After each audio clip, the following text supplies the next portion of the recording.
kenapa Hasto Kristianto, Sekjen PDI Perjuangan itu dikriminalisasi dengan tidak adanya kerugian negara di situ, tidak ada bukti-bukti hukum yang kuat tapi dikriminalisasi. Tapi mengapa kasus-kasus korupsi yang melibatkan petinggi-petinggi negara yang kerugiannya triliunan, miliaran malah ditutup-tutupi?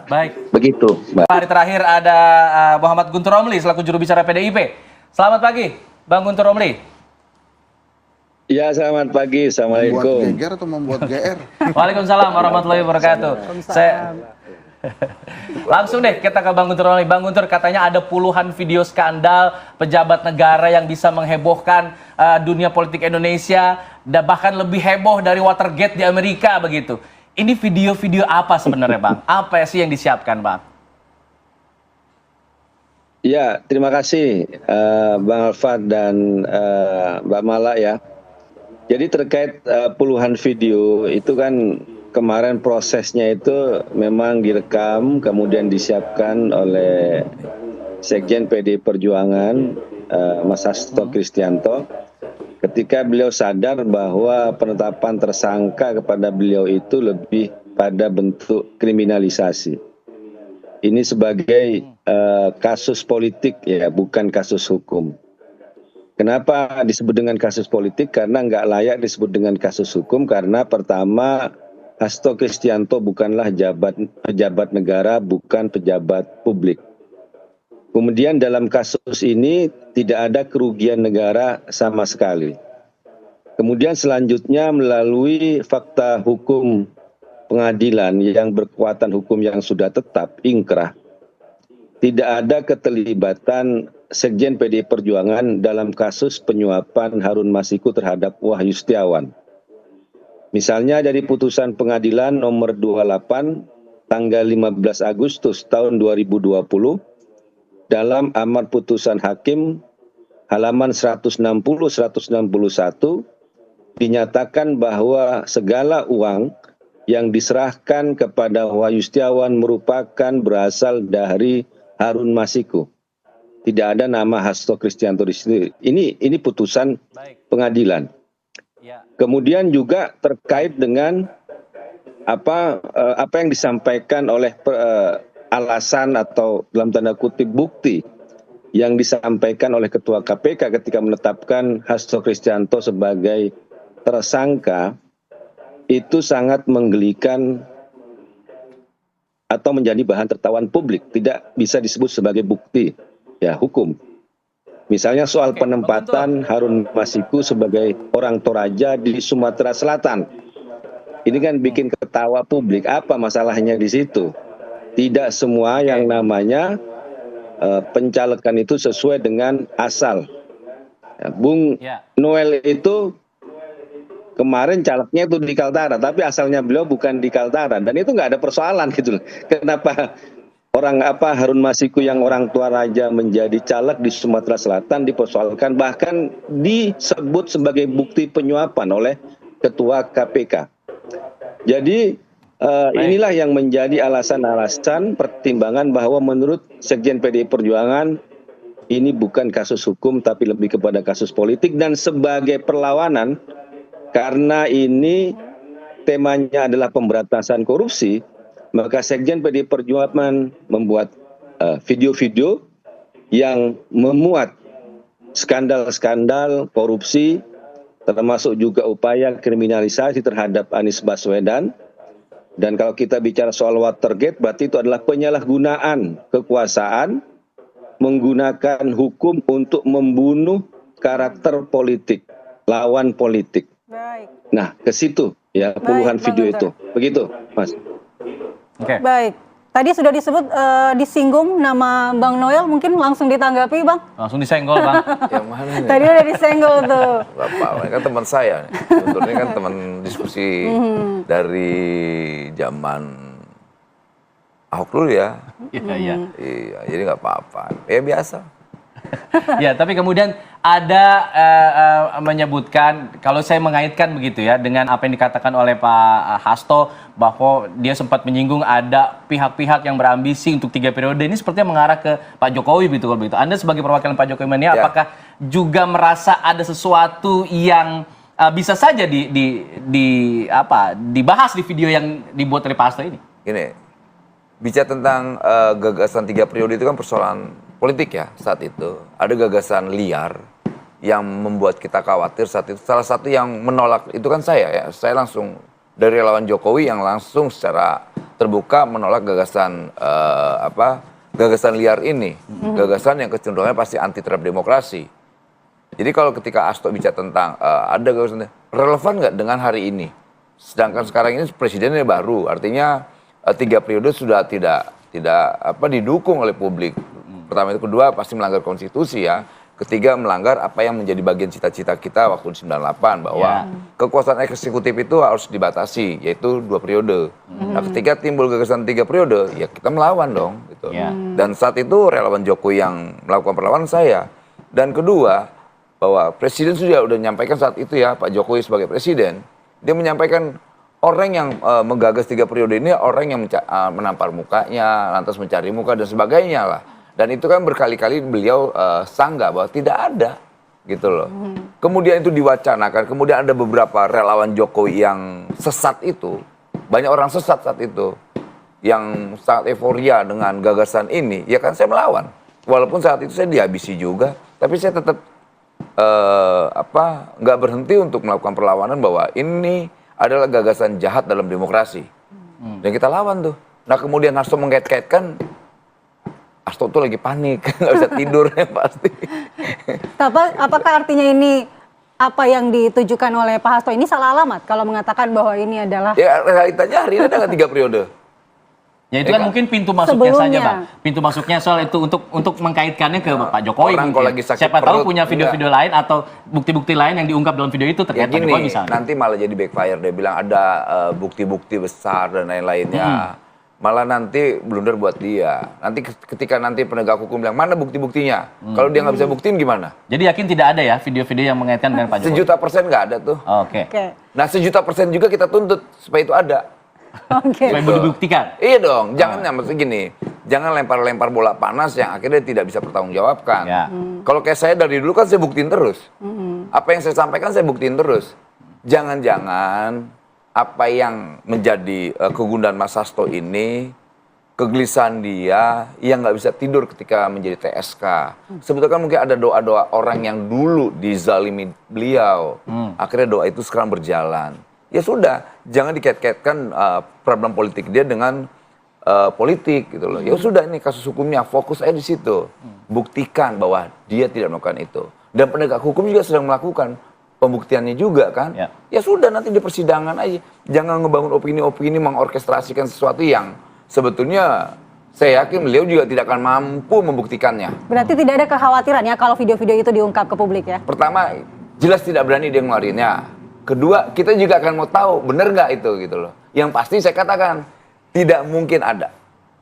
Kalau dia bilang banyak, kita buktiin aja. Gitu. Kalau dia bilang banyak ya buktikan aja. Tahu sampai banyak lah, 3 atau 4 lah. Baik. Gitu. Bang Guntur nggak berani katanya bakalan dikeluarin, nggak akan berani karena buktinya mungkin tidak ada, hanya ngomong doang. Ditantang loh. Ayo, Bang Guntur seperti apa tuh tanggapannya? Silakan. Menurut saya itu ucapan dari orang yang merasa terancam atau panik karena akan mendapatkan yang Anda sebut sebagai serangan balik. Tapi bagi kami ini merupakan upaya perlawanan ketika kasus atas nama korupsi ini disalahgunakan untuk kasus politik. KPK baru melakukan penggeledahan terhadap kantor BI dan sudah menetapkan 2 orang tersangka, tapi kemudian tiba-tiba diralat. Karena dari yang disebut tersangka itu terkait dengan politisi yang sampai saat ini masih ada dalam lingkaran kekuasaan. Kemudian juga kasus-kasus korupsi yang lain yang melibatkan kerugian negara yang disebut dengan triliunan, miliaran. Ada fakta pengadilan yang menyebutkan di situ ada Blok Medan, ada nama Bobby yang disebut di situ. Kemudian juga laporan pengaduan saudara Ubaidillah Badrun terhadap dugaan korupsi, ya nepotisme terhadap nama-nama yang disebut keluarga Jokowi seperti Gibran dan juga Kaisang. Sampai saat ini tidak ada tindak lanjut dari KPK. Sementara untuk kasus penetapan tersangka Hasto Kristianto, Ketua KPK tidak menyebut di situ berapa sih nilai kerugian negara. Karena kalau disebut di situ ada uang, itu ada uang 600 juta yang merupakan penyuapan dari Harun Masiku kepada Wahyu Setiawan yang tidak ada sama sekali dari Hasto Kristianto. Jadi kita melihat bahwa upaya-upaya inilah yang menjadi alasan, yang menjadi bukti sesungguhnya bahwa kasus ini merupakan kasus politik. Kemudian juga latar belakang. Hasto Kristianto selama ini juga terus diancam, diintimidasi. Kalau berbicara kritis terkait dengan wacana 3 periode sebelum ini, kemudian hingga saat ini pun, ya selalu diancam dengan kasus Harun Masiku. Tapi beliau tidak pernah tunduk, tidak pernah takluk, tidak pernah takut diancam, dijadikan sebagai tersangka, karena memang beliau yakin tidak terlibat dalam kasus ini. Dan posisi kami pun sampai saat ini, silakan kejar buru tangkap Harun Masiku, selesaikan masalah kasus Harun Masiku. Dan ini selama ini juga sudah merugikan citra partai, merugikan Sekjen PDI Perjuangan. Ya, kami tidak mau menghalang-halangi, silakan. Tapi kenapa Harun Masiku gagal ditangkap oleh KPK, ini mau sudah yang ke-5 tahun, tapi malah Sekjen PDI Perjuangan yang dijadikan sebagai tersangka. Gitu. Jadi untuk soal video, kami tidak perlu ditantang, ya nanti akan ada waktunya untuk merilis. Gitu. Gak berani lah. Baik, singkat saja nih, singkat sebelum nanti ini udah mulai panas kan, kita udah sebut sejumlah nama begitu ya. Singkat saja Bang, yes no question. Apakah video-video yang dibuat oleh Pak Hasto ini juga berkaitan dengan nama-nama yang Anda sebut tadi? Ada Bobby, ada Kaisang, ada lainnya? Paling nanti ngomongin cuplikan-cuplikan berita. Karena di situ. Baik, nanti dibahas saja. Kita akan bahas nanti saja. Tetap di sini di Apa Kabar Indonesia Pagi. Kembali di Apa Kabar Indonesia Pagi, tadi Bang Guntur Romli sepertinya sudah men-spill sedikit-sedikit apa sebenarnya video-video yang akan diungkapkan tersebut. Kita langsung minta tanggapan dari Bang Hensat mungkin. Bang Hensat, apa sebenarnya tujuan? Ya, jadi gini, kalau menurut saya, memang kalau ada dibuka aja. Sehingga misteri di balik ini tuh selesai lah. Ini kan sebetulnya case 5 tahun yang lalu ya. Dan ini masuknya ke ranah personal aja, jangan dibawa ke ranah institusi. Jadi artinya ya udah Hasto gitu. Dan kemudian tadi saya katakan semua misterinya dibuka, termasuk tugas KPK menemukan Harun Masiku. Kan korbannya Harun Masiku bahkan sudah ada yang masuk penjara semua. Wahyu segala macam itu kan masuk semua. Nah ini sekarang tetap ada. Terus kemudian ada ancaman-ancaman, ada video yang segala macam itu. Kalau menurut saya sih, kalau memang ada dibuka aja. Nah, tapi kan kalau memang benar ada kekhawatiran lain gitu. Jadi ini kan seperti ada proses sandera di dalam politik kita. Jadi nggak sehat politiknya. Tapi sandraan-sandraan politik ini hanya bisa dilakukan oleh mantan penguasa dan penguasa. Karena yang punya rahasia itu, yang punya kartu-kartu truf itu biasanya penguasa kan. Nah, biasanya kalau penguasa dan mantan penguasa ini sedang berseteru, maka buka-bukaan kartu truf ini terjadi gitu. Sebetulnya ini harus dihentikan karena akhirnya politiknya jadi nggak sehat di Indonesia. Kalau tadi Bang Hensa bilang yang bisa mengancam itu hanya penguasa dan mantan penguasa, artinya bukan pepesan kosong dong. Ancamannya berarti dia tahu dong, ada. Ya, makanya saya bilang buka aja. Kan ada yang tadinya mantan penguasa kemudian jadi penguasa lagi gitu. Bahkan ada penguasa yang kemudian mengundurkan diri terus akhirnya jadi tetap penguasa lagi. Ada penguasa yang terancam, kemudian supaya kekuasaannya tidak dilepas, dia bergabung dengan penguasa lagi, gitu kan. Di jajaran teman-temannya Pak Noel kan di kabinet, kalau kita baca pemberitaan kan masih ada tuh ya. Kan saya baca berita aja. Buktinya benar atau tidak ya nanti proses hukum, bukan wilayahnya saya. Tapi kan kalau kita lihat, kalau dari pernyataannya Gun Romli, kan sure banget nih bahwa saya punya nih videonya, tinggal dibuka nih. Bang Noel bilang, ya buka aja. Kalau Henry Satrio bilang, bener buka aja. Tapi di sisi lain kan kalau tadi dikatakan mantan penguasa dan penguasa, bukannya Pak Hasto ini juga mantan partai penguasa? Nah itu saya bilang tadi gitu. Kartu truf penyanderaan politik itu hanya bisa dilakukan oleh mantan penguasa dan penguasa. kalau presenter, dosen kayak saya, kita nggak bisa tuh sandraan-sandraan politik itu. Tapi yang bisa ini adalah orang-orang yang punya kartu truf, yang punya catatan-catatan. Jadi begitu disampaikan ada video-video, ya udah buka aja sih. Kan kalau udah terbuka semua, tidak ada lagi penyanderaan, mudah-mudahan politiknya di Indonesia semakin sehat. Demokrasinya juga semakin sehat. Jadi larinya ke arah sana. Dan kemarin kan Mas Hasto tuh udah bilang dia akan mengikuti proses hukum. Menurut saya itu udah bagus. Diterusin aja proses hukumnya. Yang menurut saya nggak oke nih ya, karena ada tadi penyanderaan politik gitu ya, antara mantan penguasa dan penguasa, akhirnya proses tersangka ini digantung gitu kayak lagunya Melly Goeslaw, sampai kapan kau gantung cerita ini gitu kan. Jadi dia akan gantung aja, ya udah dicekal terus-terusan, tersangka terus-terusan tapi tidak ada proses hukumnya. Kan itu sebenarnya nggak bagus tuh. Sementara masyarakat sedang disuguhkan hal lain yang juga besar, yang akhirnya tertutup nih gara-gara kasus ini.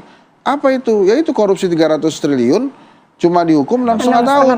Yang akhirnya para netizen mengatakan kalau gitu kami bersedia untuk korupsi 300 triliun juga. Kalau hanya dihukum 6,5 tahun. Nah kemudian dijawab kan, lu punya nggak akses ke 300 triliun gitu. Baik. Jadi beberapa hal ini larinya kemana-mana. Seperti menutupi berbagai hal-hal penting yang sebetulnya ada di masyarakat saat ini. Misalnya beberapa program lain yang mungkin akan diluncurkan di 2025 nanti. Jadi kalau saran saya, sekalian aja dibuka supaya tidak ada lagi penyanderaan politik ya, dan politik di Indonesia kembali menjadi politik yang baik gitu. Mas Heri, kalau memang dibuka ternyata ke publik, ada dampak hukumnya nggak untuk Pak Hasto misalnya? Ya ini kita belum bisa bicara jauh karena belum tahu buktinya apa ya. Ya katakanlah ada skandal yang kemudian diungkapkan. Tadi kan udah di-spill sedikit-sedikit tuh, Bang. Bagaimanapun kalau bicara tentang hukum itu harus ada batu ujinya. Kalau menurut saya, kalau memang mau diuji ya dilaporkan secara resmi ke aparat penegak hukum untuk di-challenge ya. Kita tidak ingin misalnya narasi-narasi semacam ini ternyata minor terhadap buktinya.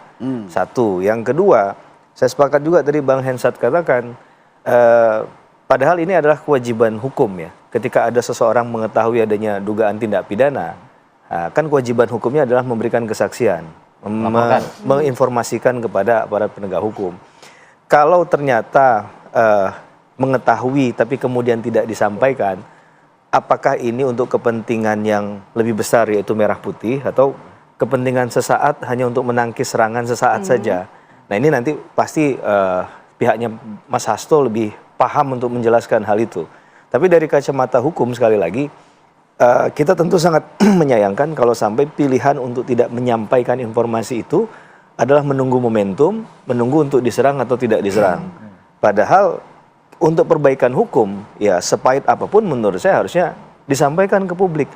Kalau saya yang tidak berada di kutub perkara ini, baik di KPK maupun di PDIP, sebagai masyarakat melihatnya adalah ya tentunya lebih senang kalau ada hal-hal yang sifatnya informatif dan menuju ke arah perbaikan.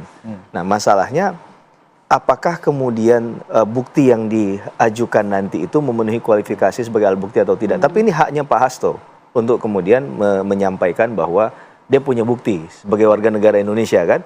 Nah, nanti juga kemudian dijelaskan mengapa tidak disampaikan berapa tahun yang lalu misalnya, kenapa baru sekarang. Ini kan jadi bahasa sandra menyandra kepentingan yang dari dulu pernah kita dengar itu menjadi seakan-akan nyata begitu ya. Coba dikonfirmasi oleh Bang Gun. Bang Guntur, kenapa tidak disampaikan ke publik atau sampaikan ke pihak berwenang jika kemudian punya bukti-bukti skandal tersebut sehingga nantinya tidak jadi menggantung kemana-mana tadi kalau kata Bang Hensa begitu? Iya, terima kasih. Pertama saya mengomentari dulu yang disampaikan oleh Bang Hensat, bahwa kasus ini bukan Hasto Kristianto sebagai pribadi, Bang. Kalau kita menyimak dari pernyataan Ketua KPK, itu kan Hasto Kristianto sebagai Sekjen PDI Perjuangan. Jadi ini bukan kasus pribadinya Hasto Kristianto, tapi kasus yang menyerang PDI Perjuangan.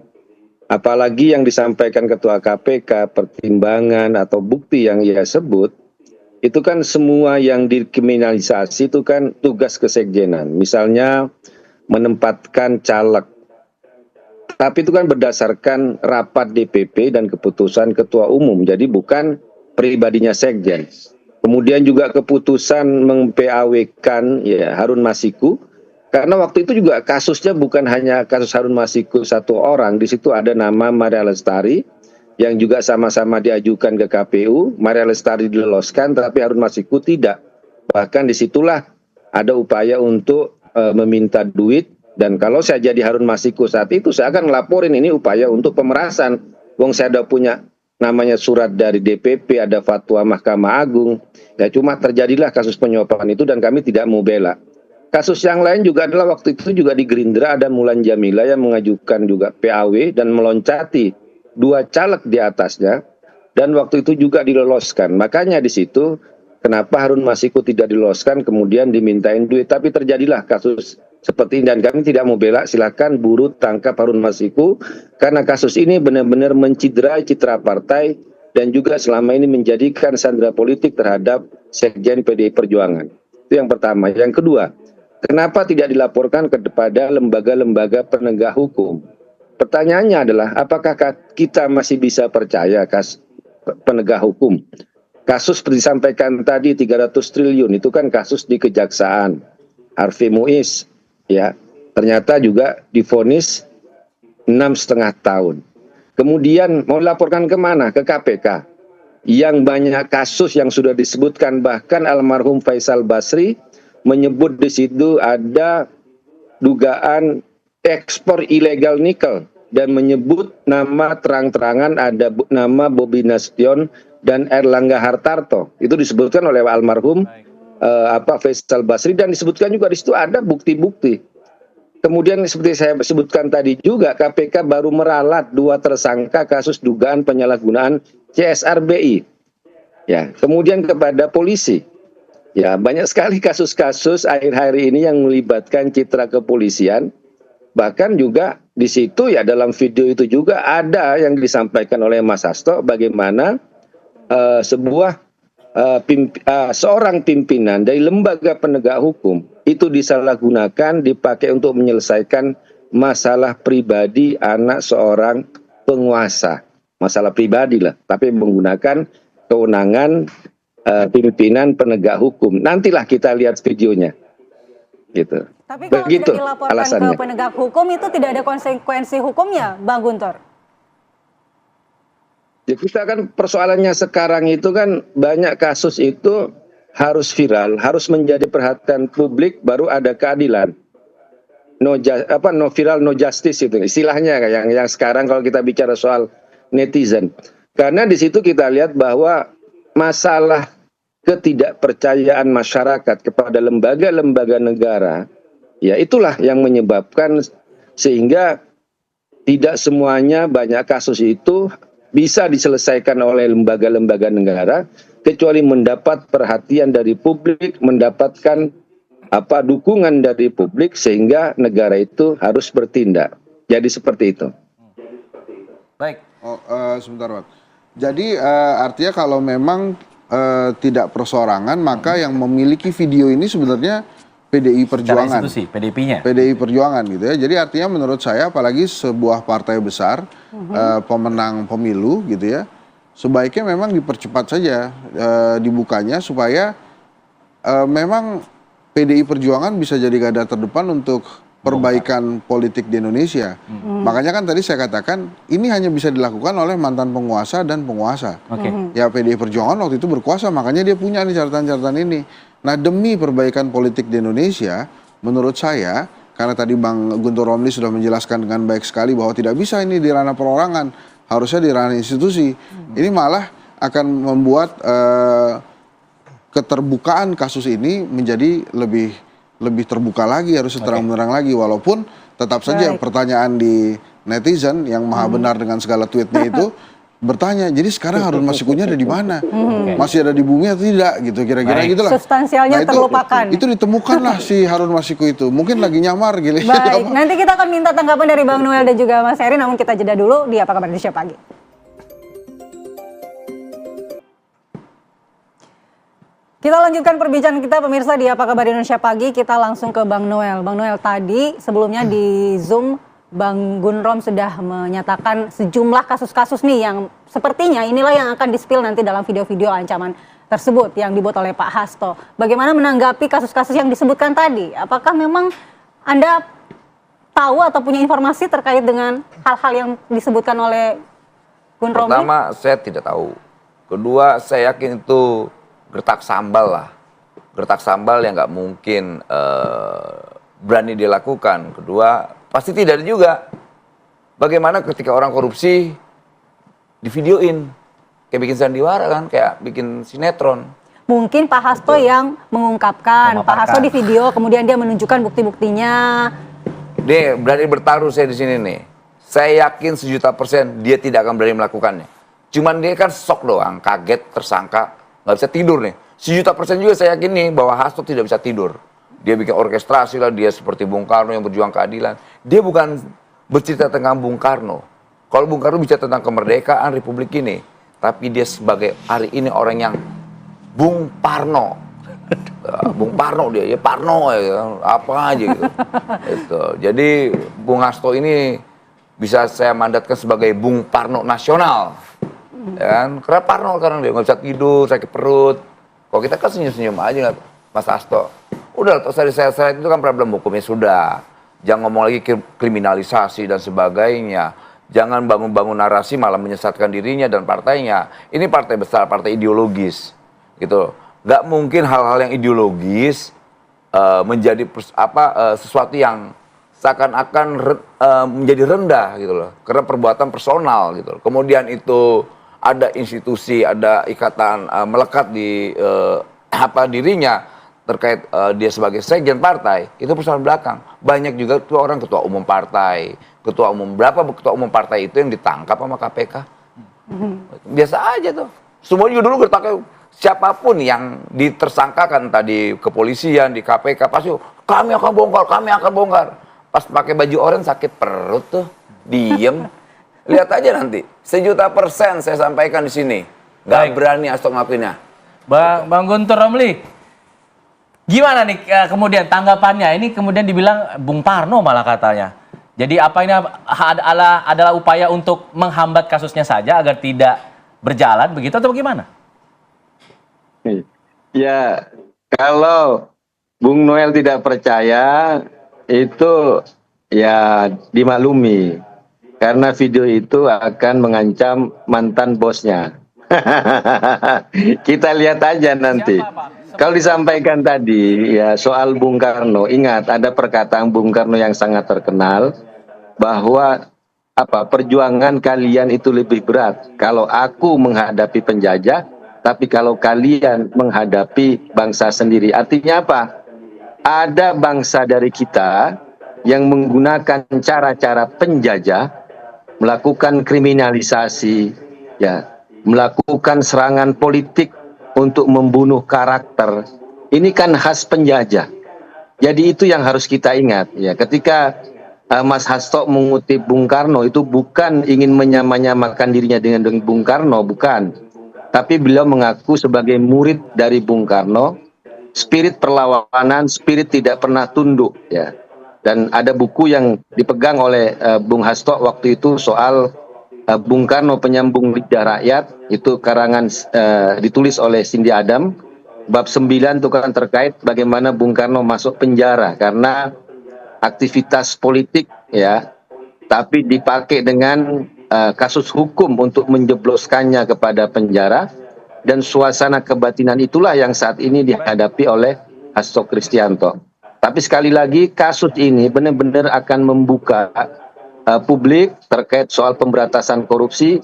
Kenapa Hasto Kristianto Sekjen PDI Perjuangan itu dikriminalisasi dengan tidak adanya kerugian negara di situ, tidak ada bukti-bukti hukum yang kuat tapi dikriminalisasi. Tapi mengapa kasus-kasus korupsi yang melibatkan petinggi-petinggi negara yang kerugiannya triliunan miliaran malah ditutup-tutupi? Begitu, Mbak.